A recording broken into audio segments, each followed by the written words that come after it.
नमस्कार दोस्तों, स्वागत है आपका आज के मुख्य समाचार में, जिसमें देश दुनिया की सारी जरूरी और बड़ी खबरें एक एक करके 50 बड़ी खबरें आपके लिए लेके आए हैं दोस्तों। लेकिन उससे पहले आपसे निवेदन, अगर आपको भी ऐसा लगता है कि मोदी है तो हर जीत मुमकिन है और 2024 में फिर से प्रचंड बहुमत से बन रही है भाजपा की सरकार, तो वीडियो को कीजिए लाइक और चैनल को सब्सक्राइब करके बेल आइकन दबाइए और कमेंट में लिखिए जय हिंद। दोस्तों फटाफट रुक करते हैं आज की तमाम बड़ी खबरों की तरफ।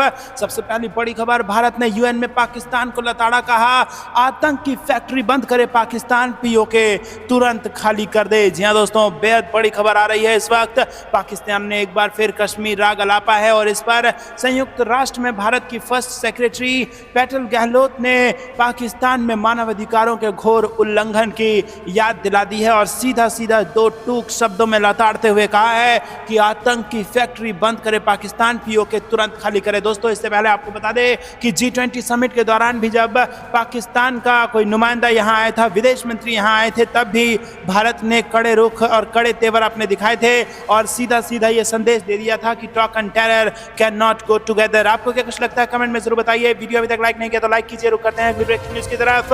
पीएम मोदी के संसदीय क्षेत्र बनारस को 1000 करोड़ का तोहफा मिल चुका है। शिव की नगरी को 325 करोड़ रुपए का अंतरराष्ट्रीय क्रिकेट स्टेडियम। जी हां दोस्तों, इंटरनेशनल स्टेडियम के लिए 121 करोड़ रुपए में जमीन की खरीद की जा चुकी है और जल्द ही इसका निर्माण शुरू हो जाएगा।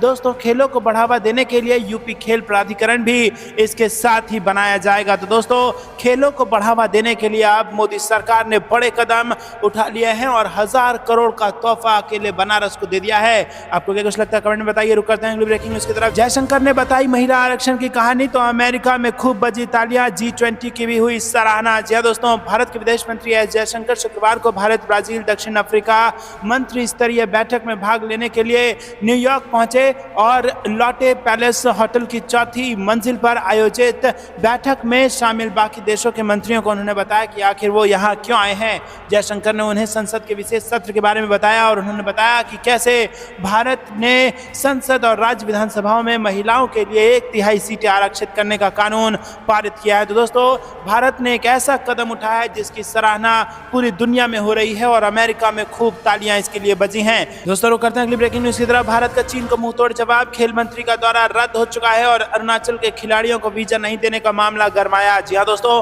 अरुणाचल प्रदेश के खिलाड़ी यहां पर भारतीय वुशु टीम के साथ झांगझांग नहीं जा पाए और इससे पहले भी 26 जुलाई को विश्व यूनिवर्सिटी खेलों के लिए इन्हीं तीनों खिलाड़ियों को चीन ने नत्थी वीजा जारी किया था। इसके विरोध में भारत सरकार ने पूरी वुशु टीम को एयरपोर्ट से वापस बुला लिया था। तो दोस्तों यहां पर आपको बता दें कि अरुणाचल प्रदेश के खिलाड़ियों के वीजा को लेकर नाटक कर रहा था चीन, जिसके बाद भारत ने दे दिया मुंह तोड़ जवाब। रुक करते हैं ब्रेकिंग न्यूज की तरफ। पीएम मोदी ने दिल्ली में इंटरनेशनल लॉयर्स कॉन्फ्रेंस का किया उद्घाटन, बोले भारत में स्वतंत्र न्याय व्यवस्था है। जी हां दोस्तों, प्रधानमंत्री नरेंद्र मोदी ने दिल्ली के विज्ञान भवन में अंतर्राष्ट्रीय वकील सम्मेलन 2023 का उद्घाटन किया और इस दौरान पीएम मोदी वकीलों को उन्होंने संबोधित किया और कहा कि इंटरनेशनल लॉयर्स कॉन्फ्रेंस भी वसुधैव कुटुंबकम की भावना का प्रतीक है। देश की आजादी की लड़ाई में वकीलों की एक बड़ी भूमिका रही थी।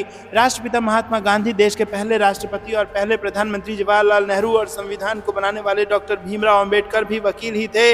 बार काउंसिल ऑफ इंडिया ने 23 और 24 सितंबर को न्यायिक व्यवस्था में उभरती चुनौतियों विषय पर अंतर्राष्ट्रीय वकील सम्मेलन का आयोजन किया। रुक करते हैं अगली ब्रेकिंग न्यूज की तरफ। भारत पर आरोप लगाकर ट्रूडो ने की बड़ी गलती, अमेरिकी रक्षा विशेषज्ञ बोले निज्जर और लादेन में कोई अंतर नहीं। जी हां दोस्तों, चारों तरफ से घिर गया है कनाडा और अब हो रही है कनाडा की असली फजीहत, क्योंकि अब नॉर्थ अमेरिका में ही कनाडा की आलोचना शुरू हो चुकी है और अब अमेरिकी रक्षा विशेषज्ञ ने यह बड़ा बयान दे दिया है जिससे भारत को बड़ी कूटनीतिक जीत जरूर मिली है। आपको बता दें कि पेंटागन के पूर्व अधिकारी ने कहा है कि ये सब कुछ चुनाव प्रचार के लिए हो रहा है जिसमें ट्रूडो हारते दिख रहे हैं और यही वजह है कि अमेरिका समेत फाइव आइज देश इस मुद्दे पर कनाडा का साथ नहीं दे रहा है। तो दोस्तों अपने ही देशों ने कनाडा का साथ छोड़ दिया है क्योंकि कनाडा ने भारत से पंगा लेने की कोशिश की है और ऐसी पंगा लेने की कोशिश की है कि डिप्लोमेट्स भी अब वापस आ चुके हैं और अब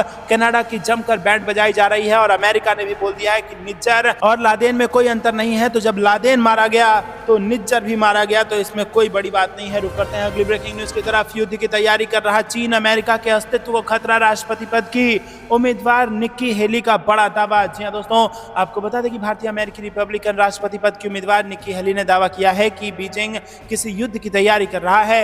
उन्होंने दावा किया कि चीन अमेरिका समेत कई देशों के अस्तित्व के लिए खतरा बन गया है। गौरतलब है कि आगामी चुनावों के मद्देनजर अपने भाषण में हेली ने कई दावे भी किए हैं।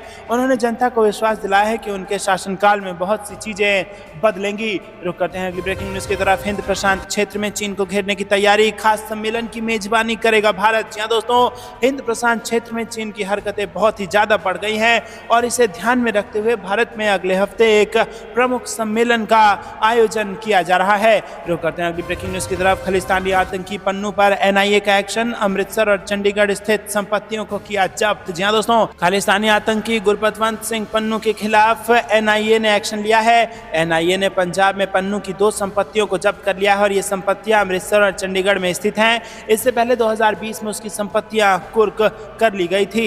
आपको बता दें कि राष्ट्रीय जांच एजेंसी ने खालिस्तानी आतंकी और प्रतिबंधित सिख फॉर जस्टिस के नेता गुरपतवंत सिंह पन्नू की पंजाब के अमृतसर और चंडीगढ़ स्थित संपत्तियों को जब्त कर लिया है। रुक करते हैं अगली ब्रेकिंग न्यूज की तरफ। मणिपुर में इंटरनेट से पाबंदी हटी, अफीम की खेती करने वालों पर जारी रहेगा एक्शन, सीएम वीरेंद्र सिंह का बड़ा ऐलान। जी दोस्तों, बीते 4 महीने से जातीय हिंसा प्रभावित मणिपुर में सरकार ने इंटरनेट पर लगी पाबंदी को खत्म करने की घोषणा कर दी है और मणिपुर के मुख्यमंत्री एन बीरेंद्र सिंह ने शनिवार को प्रेस कॉन्फ्रेंस कर इसकी घोषणा की है। उन्होंने बताया है कि हिंसा से संबंधित अफवाहों को फैलने से रोकने के लिए राज्य में इंटरनेट सेवाओं पर पाबंदी लगाई गई थी, जिसे अब खत्म कर दिया गया है। रुक करते हैं अगली ब्रेकिंग न्यूज की तरफ। मध्य प्रदेश चुनाव से बड़ी खबर, बीजेपी 33% महिलाओं को क्या देगी आरक्षण, सीएम शिवराज सिंह चौहान ने कर दिया ऐसा बड़ा दावा। जी हाँ दोस्तों, मध्य प्रदेश में विधानसभा चुनाव के लिए अब कुछ ही समय बचा है। ऐसे में सत्ता पक्ष और विपक्ष वोटर्स को रिझाने के लिए हर दाव आजमा रही है।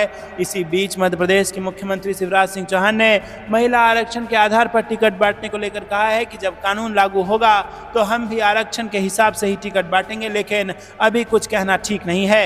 रुक करते हैं ब्रेकिंग न्यूज की तरफ। केरल में कांग्रेस से खटपट, बंगाल में तृणमूल सीट देने को तैयार नहीं, इंडिया में गिरेगा सीपीएम का पहला विकेट। जी हाँ दोस्तों, बेहद बड़ी खबर, बनते ही बिखर रहा है इंडी गठबंधन। जी हाँ दोस्तों, विपक्षी मोर्चे की इंडी गठबंधन में मार्क्सवादी कम्युनिस्ट पार्टी की भूमिका पर अब भी सस्पेंस बरकरार है। गठबंधन घोषणा के 2 महीने बाद भी सहयोगी दलों के साथ सीपीएम की पटरी नहीं बैठ पा रही है और हाल ही में सीपीएम के पोलित ब्यूरो की बैठक में भी इंडी गठबंधन को लेकर कोई ठोस फैसला नहीं हो पाया है। सीपीएम भारत की एक राष्ट्रवादी पार्टी है जिसका केरल, बंगाल, तमिलनाडु और त्रिपुरा में मजबूत जनाधार है और अब अगर ये इंडी गठबंधन का साथ छोड़ देती है तो इसको इंडी गठबंधन का पहला विकेट माना जा सकता है। आपको क्या कुछ लगता है कमेंट में जरूर बताइए दोस्तों, और अभी तक वीडियो लाइक नहीं किया तो लाइक करके अपना समर्थन जरूर दर्ज कराइएगा और कमेंट में लिखिए कि मोदी है तो हर जीत मुमकिन है। रुक करते हैं ब्रेकिंग न्यूज की तरफ। अब 4.5 घंटे में पहुंच जाएंगे आगरा से प्रयागराज। भगवा रंग में चलेगी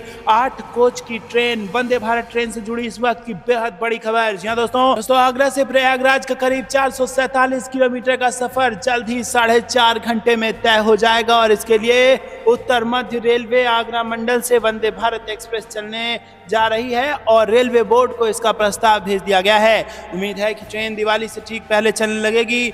भगवा रंग की ट्रेन में 8 कोच होंगे और आगरा मंडल की ये दूसरी वंदे भारत ट्रेन होगी और रेल मंत्रालय ट्रेनों में यात्रियों की सुविधा और कम समय में सफर तय करने पर विशेष ध्यान दे रहा है। इसके लिए वंदे भारत एक्सप्रेस का संचालन किया जा रहा है। रुक करते हैं अगली ब्रेकिंग न्यूज की तरफ। बिहार में पानी के तेज बहाव से एक और पुल धंसा, 50 से ज्यादा गांव का संपर्क टूटा, नीतीश कुमार पर उठे सवाल। रुक करते हैं अगली ब्रेकिंग न्यूज की तरफ। खतरे ग्लोबल है तो उससे निपटने का तरीका भी ग्लोबल होना चाहिए, अंतर्राष्ट्रीय वकील सम्मेलन में बोले पीएम मोदी। जी हाँ दोस्तों, प्रधानमंत्री नरेंद्र मोदी ने विज्ञान भवन में अंतर्राष्ट्रीय वकील सम्मेलन 2023 का उद्घाटन किया। इस अवसर पर प्रधानमंत्री मोदी ने जनसमूह को भी संबोधित किया। जानकारी के लिए बता दें कि बार काउंसिल ऑफ इंडिया द्वारा 23 और 24 सितंबर को न्याय वितरण प्रणाली में उभरती चुनौतियों विषय पर अंतर्राष्ट्रीय वकील सम्मेलन 2023 2023 का आयोजन हुआ और इसमें पीएम मोदी ने कहा कि अगर खतरे ग्लोबल हैं तो उससे निपटने का तरीका भी ग्लोबल होना चाहिए। और इसी के साथ पीएम मोदी पहले G20 में भी कह चुके हैं कि 20th century mindset can not solve the 21st centuries problem. जी हाँ दोस्तों, जो 20वीं सदी की जो विचारधारा है, जो माइंडसेट है, वो 21वीं सदी की चुनौतियों को सॉल्व नहीं कर सकता। इसलिए 21वीं सदी की चुनौतियों को सॉल्व करने के लिए 21वीं सदी का दिमाग लगाना पड़ेगा। आपको क्या कुछ लगता है कमेंट में जरूर बताइए। वीडियो लाइक नहीं किया तो लाइक जरूर कीजिएगा। रुक करते हैं ब्रेकिंग न्यूज की तरफ। मणिपुर में हथियार के साथ 5 गिरफ्तार लोगों को मिली जमानत, सरकार ने दिया अल्टीमेटम। जी हां दोस्तों, कोर्ट ने कहा है कि बिना पूर्व सूचना के वो राज्य से बाहर नहीं जाएंगे। पुलिस ने सुनवाई के दौरान आरोपितों के रिमांड का प्रयास किया, लेकिन कोर्ट ने इससे ये कहते हुए इनकार कर दिया है कि गिरफ्तारी से पहले किसी भी अभियुक्त ने नुकसान पहुंचाने वाला कदम नहीं उठाया था। सुनवाई के दौरान कर्फ्यू की अवहेलना करते हुए बड़ी संख्या में महिलाएं कोर्ट परिसर के सामने बैठ गई। तो दोस्तों, मणिपुर से ये बड़ी खबर आ रही है। रुक करते हैं ब्रेकिंग न्यूज की तरफ। G20 के अनुभवों को अब उच्च शिक्षण संस्थाओं और छात्रों के साथ शेयर करेंगे पीएम मोदी। देश भर के छात्र होंगे शामिल। जी हां दोस्तों, आपको बता दें कि G20 सम्मेलन के सफल आयोजन के जरिए वैश्विक स्तर पर थाक जमाने के बाद केंद्र सरकार का पूरा फोकस इसके निष्कर्षों और संपर्कों के जरिए लाभ उठाने पर है। फिलहाल इस दिशा में एक अहम पहल की गई है, जिसमें G20 देशों के साथ शुरू किए गए यूनिवर्सिटी कनेक्ट प्रोग्राम को और रफ्तार दी जाएगी। इस दौरान G20 देशों के उच्च शिक्षण संस्थाओं में शोध, इनोवेशन और सूचना प्रणाली को लेकर किए जाने वाले कार्यों से परिचित होने का मौका भी मिलेगा। माना जा रहा है कि इस पहल से भारतीय उच्च शिक्षण संस्थाओं और इनमें पढ़ने वाले छात्रों को शोध और इनोवेशन के क्षेत्र में आगे बढ़ने में मदद मिलेगी। रुक करते हैं अगली ब्रेकिंग न्यूज की तरफ। निज्जर विवाद पर कनाडा के साथ अमेरिका, जयशंकर पहुंचे न्यूयॉर्क, विदेश मंत्री एंटनी ब्लिंकन से की मुलाकात। जी हां दोस्तों, आपको बता दें कि खालिस्तान समर्थक आतंकवादी हरदीप सिंह निज्जर के हत्याकांड को लेकर भारत और कनाडा के बीच चल रहे विवाद में अमेरिका ने साफ कर दिया है कि वो पूरी तरह से कनाडा के साथ है। अमेरिका ने इस मामले में कनाडा के साथ किसी भी तरह के विवाद को एक सिरे से खारिज करते हुए कहा है कि वो चाहता है कि जो भी अपराधी है उन पर कार्रवाई हो। अमेरिका के NSA जैक सुलिवान ने कनाडा में समर्थन में दिए गए इस बयान के साथ ये भी स्पष्ट किया है कि पीएम जस्टिन ट्रूडो की तरफ से लगाए गए आरोपों को लेकर अमेरिका भारत के भी संपर्क में है। रुक करते हैं ब्रेकिंग न्यूज की तरफ। यूएन में सुधार को लेकर भारत का जबरदस्त अभियान, क्वाड विदेश मंत्रियों की बैठक में भी UNSC के विस्तार की उठी मांग। जी दोस्तों, G20 शिखर सम्मेलन के भव्य और सफल आयोजन के बाद भारत ने संयुक्त राष्ट्र में व्यापक सुधार और संयुक्त राष्ट्र सुरक्षा परिषद के स्थायी सदस्यों की संख्या बढ़ाने की मांग के समर्थन में जबरदस्त कूटनीतिक लॉबिंग शुरू कर दी है। रुक करते हैं अगली ब्रेकिंग न्यूज की तरफ। आसान भाषा में कानूनी मसौदे तैयार कराएगी सरकार, प्रधानमंत्री बोले आम लोगों को समझ आना चाहिए अपना कानून। जी दोस्तों, प्रधानमंत्री नरेंद्र मोदी ने शनिवार को एक कार्यक्रम के दौरान कहा कि उनकी सरकार कानूनों का मसौदा आसान और भारतीय भाषा में तैयार करने पर गहनता से विचार कर रही है।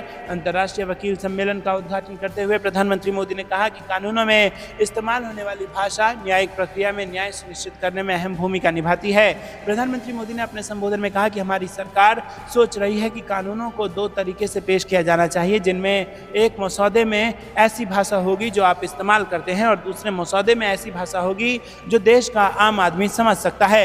रुक करते हैं अगली ब्रेकिंग न्यूज की तरफ। सेना ने फिर लहराया परचम, गनर्स टीम ने सफलतापूर्वक पूरी की माउंट कांग यात्से 2 की चढ़ाई। जी हां दोस्तों, लद्दाख की दुर्गम चोटियों में से एक माउंट कांग यात्से 2 पर एक बार फिर सेना ने अपना परचम लहरा दिया है। माउंट कांग यात्से 2 पर भारतीय जवानों की टीम गनर्स ने सफलतापूर्वक चढ़ाई पूरी की है और एक्स पर पोस्ट कर टीम ने खुशी जाहिर की है। तो दोस्तों, इसके लिए कमेंट में जय हिंद जरूर लिखेगा। वीडियो अभी तक लाइक नहीं किया तो लाइक जरूर कीजिएगा। दोस्तों, रुक करते हैं ब्रेकिंग न्यूज की तरफ। यूपी में हारी हुई लोकसभा सीटों के लिए बीजेपी का मिशन 2024 प्लान तैयार, योजनाओं को बनाएगी हथियार। जी हां दोस्तों, यूपी में बीजेपी ने मिशन 2024 के लिए प्लान तैयार कर लिया है।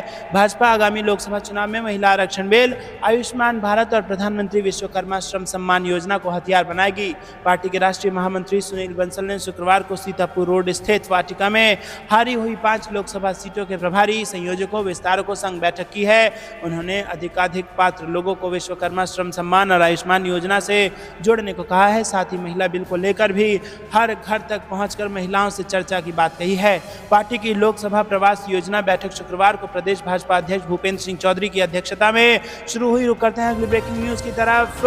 सीएम योगी और आरएसएस चीफ मोहन भागवत की पौने घंटे चली मुलाकात। जी हां दोस्तों, बेहद बड़ी खबर उत्तर प्रदेश से। मुख्यमंत्री योगी आदित्यनाथ ने शुक्रवार की शाम आरएसएस प्रमुख मोहन भागवत से भेंट की। निराला नगर स्थित सरस्वती शिशु मंदिर में दोनों की ये मुलाकात करीब पौने घंटे चली। भागवत 4 दिनी प्रवास निवास पर लखनऊ में हैं। मुलाकात के दौरान यूपी के राजनीतिक हालात, प्रदेश सरकार के कामकाज के साथ ही अयोध्या में श्री राम मंदिर निर्माण की प्रगति और जनवरी में प्रस्तावित प्राण प्रतिष्ठा समारोह को लेकर विस्तार में चर्चा हुई। रुक करते हैं अगली ब्रेकिंग न्यूज की तरफ। पीएम को देखने काशी में उमड़ी भीड़, 1551 करोड़ की देंगे मेगा सौगात। जी हां दोस्तों, यहां पर पीएम मोदी अपने काशी के दौरे पर हैं। बता दें कि काशी पीएम मोदी का संसदीय क्षेत्र है और पीएम मोदी यहां बहुत बड़े स्टेडियम की नींव रखने वाले हैं और साथ ही अटल योजना समेत कई सारी योजनाओं की शुरुआत करने वाले हैं। रुक करते हैं अगली ब्रेकिंग न्यूज की तरफ। मथुरा के बरसाना में राधा रानी जन्मोत्सव के दौरान उमड़ी श्रद्धालुओं की भीड़, जिसमें 2 की चली गई जान। जी हां दोस्तों, मथुरा के बरसाना में राधा रानी जन्मोत्सव के दौरान श्रद्धालुओं की भीड़ उमड़ पड़ी और इस दौरान 2 लोगों की मौत हो गई है। सूचना मिलने के बाद प्रशासनिक अधिकारी मौके पर पहुंचे और मामला का जायजा लिया। फिलहाल इस घटना की जांच शुरू कर दी गई है। रुक करते हैं अगली ब्रेकिंग न्यूज की तरफ। अयोध्या रामलीला में अभिनय करेंगे 50 से ज्यादा सेलिब्रिटी। 14 से 24 अक्टूबर तक होगा आयोजन। जी हां दोस्तों, अयोध्या में इस साल होने वाली रामलीला में 11 फेमस हीरोइन समेत 50 से ज्यादा सेलिब्रिटी अभिनय करते नजर आएंगे। 14 से 24 अक्टूबर हर रोज शाम 7 बजे से 10 बजे तक रामलीला का आयोजन होगा और इसकी लाइव स्ट्रीमिंग भी की जाएगी और इस रामलीला को 50 करोड़ से ज्यादा लोगों तक पहुंचाने की योजना है। आपको क्या कुछ लगता है कमेंट में बताइए। वीडियो अभी तक लाइक नहीं किया तो जरूर लाइक करके समर्थन दर्ज कराएं। दोस्तों करते हैं अगली ब्रेकिंग न्यूज की तरफ। दिल्ली विश्वविद्यालय छात्र संघ चुनाव का रिजल्ट, सेंट्रल पैनल की 3 सीटों पर एबीवीपी का डंका, उपाध्यक्ष पद एनएसयूआई को। जी हां दोस्तों, दिल्ली विश्वविद्यालय छात्र संघ चुनाव में अखिल भारतीय विद्यार्थी परिषद की 3 सीटों पर ऐतिहासिक जीत हुई है और अध्यक्ष पद पर तुषार डेढ़ा, सचिव पद पर अपराजिता और सह सचिव पद पर सचिन बैसला ने शानदार जीत हासिल की है। रुक करते हैं अगली ब्रेकिंग न्यूज की तरफ। सरकारी योजना में लोन पर सब्सिडी के साथ मिलता है 1200 रुपए का कैशबैक। जी हां दोस्तों, आत्मनिर्भर भारत योजना के तहत केंद्र सरकार ने पीएम स्वनिधि योजना को शुरू किया है और इस योजना में सरकार 7% की सब्सिडी देती है। पीएम स्वनिधि योजना में लोन लेने वाले वेंडर्स को डिजिटल लेन देन करने के लिए भी प्रोत्साहित किया जाता है और इसके लिए सरकार डिजिटल लेन देन पर 1200 रुपए प्रति वर्ष तक का कैशबैक देती है। रुक करते हैं ब्रेकिंग न्यूज की तरफ। पीएम मोदी ने महिला आरक्षण से तैयार किया 2029 तक की सियासत का रोड मैप, साधेंगे सियासी समीकरण। जी हां दोस्तों, सियासी जानकारों का मानना है कि महिला आरक्षण अब एक ऐसा मुद्दा बन चुका है जिसका सियासी फायदा न सिर्फ 2024 के लोकसभा चुनाव में बीजेपी को मिलने वाला है बल्कि 29 तक इसी महिला आरक्षण बिल का फायदा बीजेपी को जबरदस्त तरीके से मिलेगा। रुक करते हैं अगली ब्रेकिंग न्यूज की तरफ। देश को मिलने जा रही है 9 वंदे भारत एक्सप्रेस की सौगात, पीएम मोदी इस दिन दिखाएंगे हरी झंडी। जी हां दोस्तों, देश को एक बार फिर वंदे भारत एक्सप्रेस की सौगात मिलने वाली है और 24 सितंबर को इन्हें हरी झंडी दिखाई जाएगी। ये 9 नई वंदे भारत ट्रेनें 11 राज्यों में कनेक्टिविटी को बढ़ाएंगे और लोगों को आने जाने के लिए एक सुगम माध्यम देंगी। इन ट्रेनों के संचालन से पुरी, मदुरई और तिरुपति जैसे महत्वपूर्ण धार्मिक स्थलों को नई कनेक्टिविटी मिलेगी और ये ट्रेनें काफ़ी तेज होंगी जिससे यात्रियों के समय की काफ़ी बचत होगी। इन ट्रेनों में यात्रियों को वर्ल्ड क्लास सुविधाएं मिलेंगी जिससे पर्यटन को भी बढ़ावा मिलेगा। रुक करते हैं अगली ब्रेकिंग न्यूज़ की तरफ। One nation one election committee की पहली बैठक खत्म, गोविंद शाह और गुलाम नबी मौजूद रहे। राजनीतिक दलों और लॉ कमीशन के साथ जल्द होगी मीटिंग। जी हां दोस्तों, यहाँ पर आपको बता दें कि एक देश एक चुनाव के लिए केंद्र सरकार की बनाई हाई लेवल कमेटी की शनिवार को पहली बैठक हुई और इसमें फैसला लिया गया कि एक साथ चुनाव के मद्देनजर मुद्दे पर मान्यता प्राप्त राष्ट्रीय और क्षेत्रीय दलों के विचार लिए जाएंगे और इस मुद्दे पर सुझाव देने के लिए लॉ कमीशन को भी बुलाया जाएगा। दिल्ली के जोधपुर ऑफिसर्स हॉस्टल में हुई इस बैठक में अध्यक्ष पूर्व राष्ट्रपति रामनाथ कोविंद समेत बाकी सदस्य शामिल हुए। पूर्व राष्ट्रपति की अध्यक्षता में 2 सितंबर को बनी इस कमेटी में गृह मंत्री अमित शाह और पूर्व सांसद गुलाम नबी आजाद समेत 8 मेंबर हैं। केंद्रीय कानून मंत्री अर्जुन राम मेघवाल कमेटी के स्पेशल मेंबर बनाए गए हैं। दोस्तों रुक करते हैं अगली ब्रेकिंग न्यूज की तरफ। लोकसभा चुनाव 2024 से पहले देश का माहौल राम में बनाएगा राष्ट्रीय स्वयंसेवक संघ, मोहन भागवत करेंगे इसकी बैठक। जी हां दोस्तों, संघ प्रमुख मोहन भागवत 4 दिवसीय अवध प्रांत के दौरे पर हैं। दोस्तों वो लखनऊ पहुंचे और इस दौरान सीएम योगी से मुलाकात की। मुख्यमंत्री ने भागवत को सरकार के कामकाज और उपलब्धियों से अवगत कराया। गरीब कल्याण से जुड़ी योजनाओं और उनके प्रभाव के बारे में उन्होंने भगवत को विस्तार से बताया। और इसी के साथ आपको बता दें कि अब यहाँ पर आरएसएस एक बड़ा काम करने जा रही है। 2024 के लोकसभा चुनाव से पहले पूरे देश का माहौल राममय होने वाला है, भगवा होने वाला है और राम भक्ति में पूरा देश डूब जाने वाला है और इसके लिए आरएसएस ने अपनी तैयारियां शुरू कर दी है। तो दोस्तों आपको क्या कुछ लगता है कमेंट में जरूर बताइए और कमेंट में लिखिए जय श्री राम। रुक करते हैं अगली ब्रेकिंग न्यूज की तरफ। स्मृति ईरानी का बड़ा बयान, बोली कांग्रेस ने मजबूरी में किया महिला आरक्षण बिल का समर्थन। जी हां दोस्तों, महिला आरक्षण बिल संसद से पास होने के बाद केंद्रीय मंत्री स्मृति ईरानी ने एक इंटरव्यू में कहा कि कांग्रेस ने मजबूरी में महिला आरक्षण बिल का समर्थन किया है। उन्होंने कहा कि यह बिल हमारा संकल्प था, मगर मौजूदा परिस्थिति को देखते हुए कांग्रेस ने मजबूरी में इसका समर्थन किया है। दोस्तों एक्सक्लूसिव बातचीत में स्मृति ईरानी ने कहा कि महिला के जीवन का हर रंग और संघर्ष नरेंद्र मोदी की सरकार में समाधान जब बनता जाता हो तो हम हर दिन दिवाली होली ही देखेंगे। रुक करते हैं अगली ब्रेकिंग न्यूज की तरफ। जेपी नड्डा अगले महीने बिहार आएंगे। 5 अक्टूबर को पटना में कार्यक्रम, पुराने नेताओं को इकट्ठा करेगी भारतीय जनता पार्टी। जी हां दोस्तों, बीजेपी के राष्ट्रीय अध्यक्ष जेपी नड्डा अगले महीने बिहार दौरे पर आने वाले हैं। भाजपा के संस्थापक सदस्य और बिहार बीजेपी के भीष्म पितामह माने जाने वाले कैलाशपति मिश्र की 100वीं जयंती को जन्म शताब्दी वर्षगांठ के रूप में मनाया जाएगा और इसके तहत लगातार 1 महीने तक विभिन्न कार्यक्रमों का आयोजन किया जाएगा। बीजेपी के पुराने नेताओं को भी इकट्ठा किया जाएगा। जेपी नड्डा 5 अक्टूबर को उनकी जन्म जयंती के मौके पर इन कार्यक्रमों की शुरुआत करेंगे। बीजेपी प्रदेश अध्यक्ष सम्राट चौधरी ने गुरुवार को पार्टी कार्यालय में आयोजित प्रेस कॉन्फ्रेंस में इसकी घोषणा की है। रुक करते हैं अगली ब्रेकिंग न्यूज की तरफ। नई संसद को जयराम रमेश ने बताया मोदी मल्टीप्लेक्स। जेपी नड्डा बोले यह दयनीय मानसिकता है। जी हां दोस्तों, कांग्रेस महासचिव जयराम रमेश ने नए संसद भवन को लेकर कई तरह की कमियां गिनाई हैं, जिस पर बीजेपी अध्यक्ष जेपी नड्डा ने पलटवार किया है और कहा है कि यह पहला मौका नहीं है जब कांग्रेस संसद विरोधी हुई है।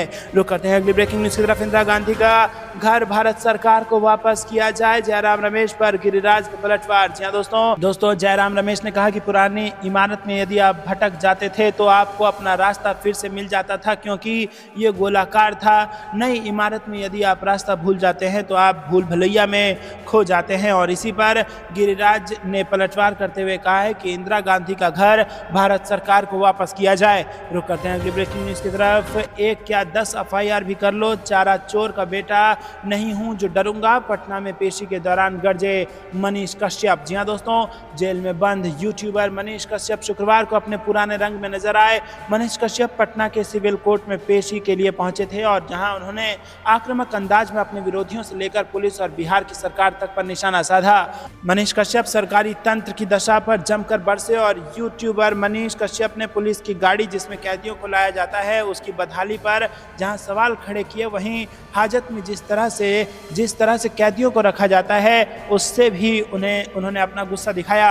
रुक करते हैं अगली ब्रेकिंग न्यूज की तरफ। कर्नाटक कांग्रेस में फिर छिड़ेगा संग्राम, शिव कुमार पर लगेगी लगाम, 3 उप मुख्यमंत्री बनाने की उठी मांग। जी हां दोस्तों, आपको बता दें कि डीके शिव कुमार कर्नाटक कांग्रेस में अध्यक्ष भी हैं और उन्होंने कहा कि मैं इस पर प्रतिक्रिया नहीं देना चाहता, मुख्यमंत्री सिद्धारमैया और पार्टी आलाकमान ही इसका जवाब दे सकते हैं। रुक करते हैं अगली ब्रेकिंग न्यूज की तरफ। सुप्रीम कोर्ट ने होमगार्ड कर्मचारियों को दी राहत, राज्य सरकार की SLP खारिज, बढ़ेगा वेतन, खाते में आएंगे 22,000 तक रुपए। रुक करते हैं अगली ब्रेकिंग न्यूज की तरफ। वाराणसी में पीएम मोदी बोले काशी की दुनिया में अलग पहचान, यहाँ महादेव के डमरू से स्वर निकलते हैं। दोस्तों रुक करते हैं अगली ब्रेकिंग न्यूज की तरफ। INS विक्रांत के बाद दूसरा स्वदेशी विमान वाहक पोत खरीदेगा नौसेना, रक्षा मंत्रालय को भेजा प्रस्ताव। जी हां दोस्तों, भारतीय सेनाओं के स्वदेशी अभियान की मुहिम को तेज करते हुए भारतीय नौसेना ने कोचिन शिपयार्ड लिमिटेड द्वारा बनाए जाने वाले दूसरे विमान वाहक पोतों के लिए केंद्र सरकार के पास अहम प्रस्ताव भेज दिया है। रुक करते हैं अगली ब्रेकिंग न्यूज की तरफ। घर में घिरते जस्टिन ट्रूडो, पहले कनाडा के लोगों ने 55 वर्षों में सबसे खराब PM कहा तो अब आई एक और बुरी खबर। जी हां दोस्तों, कनाडाई अखबार ग्लोबल न्यूज के लिए स्पोस नामक एजेंसी ने पोल कराया है और इसके मुताबिक कनाडा के PM ट्रूडो की लोकप्रियता घट रही है। 40% लोग विपक्षी नेता पियरे को प्रधानमंत्री के रूप में देखना चाहते हैं, जबकि 31% लोगों ने ही जस्टिन ट्रूडो को वोट दिया है। तो दोस्तों यहाँ पर भारत से पंगा लेते ही कंगाल हो गए हैं ट्रूडो। रुक करते हैं कि ब्रेकिंग न्यूज की तरफ। दिल्ली, यूपी व बिहार में झमाझम बारिश से मौसम हुआ सुहाना। महाराष्ट्र समेत कई राज्यों के लिए अलर्ट। जी हाँ दोस्तों, दिल्ली एनसीआर समेत देश के कई राज्यों में शनिवार को भारी बारिश हुई। तेज बारिश से देश के कई राज्यों में मौसम सुहाना हो गया है। इस बीच मौसम विभाग ने बारिश को लेकर अलर्ट जारी कर दिया है। मौसम विभाग ने बताया है कि 23 और 24 सितंबर के बीच दिल्ली एनसीआर में बारिश की संभावना है। मौसम विभाग ने महाराष्ट्र में अगले 7 दिनों के लिए बारिश का अलर्ट जारी किया है। रुक करते हैं अगली ब्रेकिंग न्यूज की तरफ। राम मंदिर निर्माण सोने चांदी से चमकेगा। रामलला के गर्भगृह का मुख्य द्वार 15 दिसंबर तक हो जाएगा भूतल का काम। जी हाँ दोस्तों, अयोध्या का राम मंदिर बेहद भव्य होगा। रामलला के गर्भगृह का मुख्य द्वार सोने चांदी से सजाया जाएगा और इसे लेकर चर्चा की जा रही है। वहीं भूतल का कार्य 15 दिसंबर तक पूरा होने के निर्देश दिए गए हैं। तो दोस्तों, ये थी दिन भर की सारी जरूरी और बड़ी खबरें। अंत तक बने रहने के लिए आपका बहुत बहुत धन्यवाद। जाने से पहले वीडियो कीजिए लाइक और चैनल को सब्सक्राइब करके बेल आइकन दबाइए और कमेंट में लिखिए जय हिंद। अंत तक बने रहने के लिए बहुत बहुत धन्यवाद। देख रहे थे आपका अपना चैनल द इंडियन टीवी। जय हिंद, जय भारत।